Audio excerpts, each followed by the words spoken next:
সমাজের প্রবলেমটা কোথায়? শুধু সংস্কারে না, এখানে কোনো জবাবদিহিতা নাই। You can do anything you feel like. পয়সা থাকলে ইউ ক্যান বাই এনিথিং। যেমন বড় বড় ব্যবসায়ীরা যারা বলছিল এখনো আছি, আগামীতেও থাকবো, তাদের বিচার হচ্ছে, তাদের কেউ কাম নিচ্ছে? কারণ তারা 1000 কোটি টাকা আমাকে দিছে, আপনাকে দিছে। They purchased us like a dog. We have sold ourselves. How you will get justice in this country? Tell me. Vote চুরি সম্বন্ধে বলছে, ভোট চুরির মূল নায়ককে। আমি ওই দিনও বলেছি, কয়েকবার বলেছি, ভোট চুরির মূল নায়ক হচ্ছে দুইজন, একটা হলো ইউএনও আর একটা হলো ওসি। আমি ইলেকশন করেছি 6-7 বার, আর কারো কোনো ক্ষমতা নাই। মাঠে কিন্তু থাকে দুইজন লোক, তারাই ভোট চুরি করে। আর্মি অফিসাররা যারা যায় তারা সহায়তা করে, ওই সহায়তাটা যেন না করে এটা নিশ্চিত করতে হবে। Because we can't behave like OC or UNO, we are much above them. We should have strong morality, we should refuse. আমি যেভাবে বললাম বাসখালীতে আমি ডিউটি করি নাই, আমি যখন দেখবো অন্যায় হচ্ছে, I will not be part of it, I have to dissociate myself. সমাজের প্রবলেমটা কোথায়? শুধু সংস্কারে না, এখানে কোনো জবাবদিহিতা নাই। You can do anything you feel like. পয়সা থাকলে ইউ ক্যান বাই এনিথিং। যেমন বড় বড় ব্যবসায়ীরা যারা বলছিল এখনো আছি, আগামীতেও থাকবো, তাদের বিচার হচ্ছে, তাদের কেউ কাম নিচ্ছে? কারণ তারা 1000 কোটি টাকা আমাকে দিছে, আপনাকে দিছে। They purchased us like a dog. We have sold ourselves. How you will get justice in this country? Tell me. জবাবদিহিতা প্রথমে নিশ্চিত করতে হবে। এখন আমি আমার শেষের দিকে আসছি। আমি এখানে উল্লেখ করতে চাই, আমার চাকরিরত অবস্থায় 19টা কূপ সংগঠিত হয়েছিল। প্রত্যেকটা কূপের সাথে জাসদ এবং ভারত জড়িত ছিল। I am making a categorical statement, not a wait. এর মধ্যে 1977 সালের 3 অক্টোবর সামরিক বাহিনীতে সবচেয়ে বড় একটি কূপ সংগঠিত হয়। আমি ডিটেলসে যাব না। ডিএমআই যে লোক ছিল, তারা প্রেসিডেন্ট জিয়া সিকিউরিটিদেরকে মদ পান করে বেহোশ করে দিয়েছিল। প্রেসিডেন্ট জিয়া ওনার নিরাপত্তার কোনো ব্যবস্থা ছিল না। I had to run for his security. ওই রাত্রে আমি প্রেসিডেন্ট জিয়াউর রহমানের পাশে থেকে বিদ্রোহ দমনের ব্যাপারে মুখ্য ভূমিকা পালন করি। তিনি আমার কর্মে সন্তুষ্ট হয়ে বললেন, আগামীকাল সকাল থেকে তোমাকে কর্নেল পদে প্রমোশন দেওয়া হলো। উত্তরে আমি বললাম, এতে আপনার সুনাম ক্ষুণ্ণ হবে, কারণ সামরিক বাহিনীতে আমার চেয়ে প্রায় 15 জন সিনিয়র অফিসার রয়েছে। তাদেরকে বাদ দিয়ে আমাকে প্রমোশন দিলে আপনার ভাবমূর্তি আগের মতো থাকবে না। সুতরাং for me promotion is not important. Pakistan আর্মিতে আমি থাকলে কর্নেলের উপরে যাইতাম কিনা সন্দেহ আছে। সুতরাং I am happy with my rank. আমার এখন প্রমোশন প্রয়োজন নাই।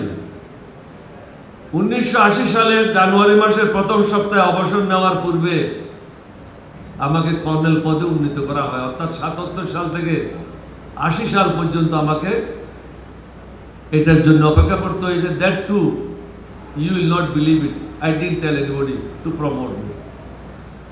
আমাকে যখন প্রেসিডেন্ট দিয়ে প্রস্তাব দিল that you retire from the job and go for election, আমার 13 বছর চাকরি বাকি ছিল।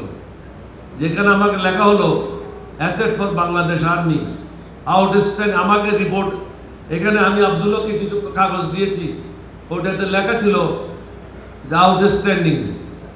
আমার গ্রেডিং ছিল আউটস্ট্যান্ডিং। কয়জন আর্মি অফিসারে আউটস্ট্যান্ডিং রিপোর্ট পেয়েছে। এটা পাওয়ার পরেও, আর্মির জন্য অ্যাসেট এগুলি থাকার পরেও 13 বছর চাকরি ছেড়ে দিয়ে প্রেসিডেন্ট জিয়ার জন্য আমি চলে আসছিলাম। আমি এখানে বিশেষভাবে উল্লেখ করতে চাই, ডিজিএফআই এবং ডিজিএনএসআই এর দায়িত্ব নির্ধারণ করতে হবে। কার দায়িত্ব কি সেটা ঠিক করতে হবে। They are more involve in politics than looking after arm forces. DGFI এর মূল দায়িত্ব হলো to look after arm forces, not politics. Not civilian. সিভিলিয়ানদের জন্য এনএসআই কাজ করবে, এগুলি এবার ডিফাইন করতে হবে। হয়তো আমাদের মধ্যে অনেকে বিভিন্ন বিষয়ে আমার চেয়ে বা অনেকের চেয়ে ভালো জ্ঞান রাখেন। আল্লাহ রাব্বুল আলামিন সবাইকে সমানভাবে জ্ঞান দান করেন নাই, কিন্তু এর অর্থ এই নয় আমরা এক অপরকে হেয় প্রতিপন্ন করবো বা অসম্মান করব। আজকে আমি এই কথাটা এই জন্য বলছি, আজকে যে আব্দুল হক এত বড় একটা সুন্দর জিনিস করলো সমগ্র জাতি দেখবে, এখানে কিন্তু কয়েকজন অফিসার প্রতিনিয়ত এটার বিরুদ্ধে লেখালেখি করেছে। They are the dispensers of Hasina, otherwise they would have come here, they would have shown their unity. অফিসারদের মধ্যে ইউনিটি থাকতে হবে। I may differ with you, that I will sort out through discussion, but why should I be out? এটা তো আব্দুল্লাহর কর না, it is ours, it is not his. So I should come, I should face it, not run away from the problem, but face the problem. আমাদের আভ্যন্তরীণ সমস্যাগুলি পরস্পর আলোচনার মাধ্যমে আমাদেরকে সমাধান করতে হবে। এতে করে আমাদের মধ্যে ভ্রাতৃত্বের বন্ধন, ঐক্য সুদৃঢ় হবে। এখানে আমি বলতে চাই, কয়েকজন আমাকেও টেলিফোন করছে, আপনি একজন মুক্তিযোদ্ধা, আপনি এখানে যাবেন না। আরে বেটা তুই যাবি না আর আমাকেও বলতে যাবেন, এটা কিভাবে হয়? I said I'll go, that is my house. I am a permanent life member of this Rawa, so I have the right to be there, so I have come. I didn't listen to them. আমাদের সকলের কর্মের জন্য আল্লাহর নিকট জবাবদিহি করতে হবে, অন্য কারো কাছে নয়। এই কথাটা যদি আমরা সবসময় স্মরণ রাখি, তাহলে আমাদের ভুল পথে পরিচালিত হওয়ার কোনো সুযোগ থাকবে না।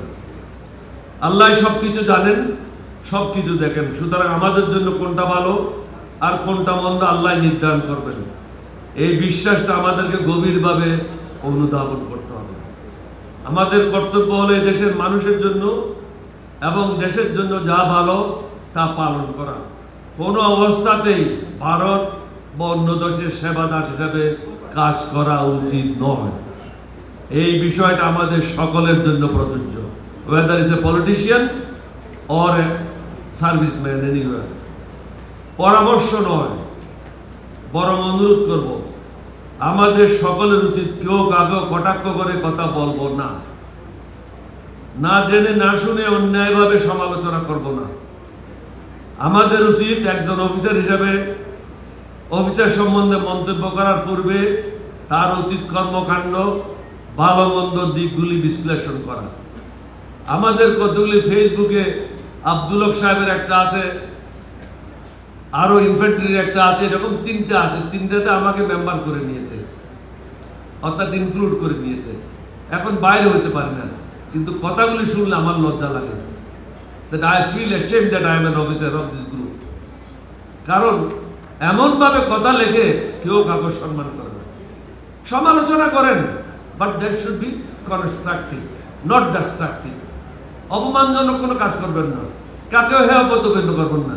এখানে যে 6 জন স্পিকার বক্তব্য রাখলো, আমি সহ 7 জনের মতামত 7 রকম, এটাই তো হবে। But ultimately we have to come to one place through discussion. সবশেষে আমি বলতে চাই, আলহামদুলিল্লাহ, বর্তমানে আল্লাহ আমাদেরকে একটি অপূর্ব সুযোগ দিয়েছে। আমাদের উচিত সুচিন্তিতভাবে নিজকে আবিষ্কার করা, আমাদের সর্বশক্তি নিয়োগ করে দেশকে এবং দেশের মানুষকে স্বয়ং সম্পূর্ণ করে মাথা উঁচু করে নিজের পায়ে দাঁড়ানোর জন্য সাহায্য এবং সহযোগিতা করা। সবশেষে আমি বলতে চাই, সশস্ত্র বাহিনীর মূল দায়িত্ব হওয়া উচিত দেশের স্বাধীনতা, সার্বভৌমত্বের দায়িত্বে নিজকে নিয়োজিত করা।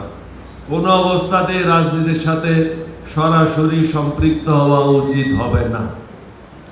তাহলে এই সশস্ত্র বাহিনী একটি শক্তিশালী প্রতিষ্ঠান হিসাবে মাথা উঁচু করে সকলের নিকট সম্মানের আসনে অধিষ্ঠিত হবে। আপনাদের সবাইকে ধন্যবাদ for give me patient hearing. I am really grateful to you. I will pray for you. I am an old man.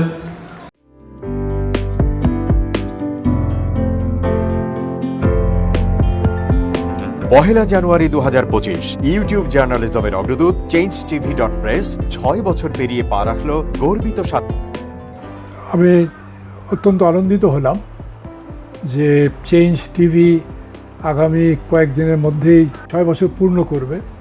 আর হাঁটি হাঁটি পা পা করে চলা শুরু করে এখন সে বেশ দৌড়াদৌড়ি করছে বলা যেতে পারে। ও নামটাও অত্যন্ত বলবো যে সিগনিফিক্যান্ট, যে চেঞ্জ, এই গণঅভ্যুত্থান কিন্তু চেঞ্জ চেয়েছে। সেই হিসেবে তোমার টেলিভিশনের, তোমার এই চ্যানেলের নামের একটা যথেষ্ট মিল মিল আছে। পাওয়া যায়। আমার প্রত্যাশা যে এই গণঅভ্যুত্থানের যে প্রত্যাশা, যে আশা আকাঙ্ক্ষা, চেঞ্জ টিভি সেটিকে এগিয়ে নিয়ে যাবে। তোমাকে শুভেচ্ছা। চেঞ্জ টিভি যারা সম্পৃক্ত আছেন, যারা কর্মী আছেন, সামনে পেছনে সকলকে আমার শুভেচ্ছা। changetv.press, এক ফোঁটা হলুদও নেই।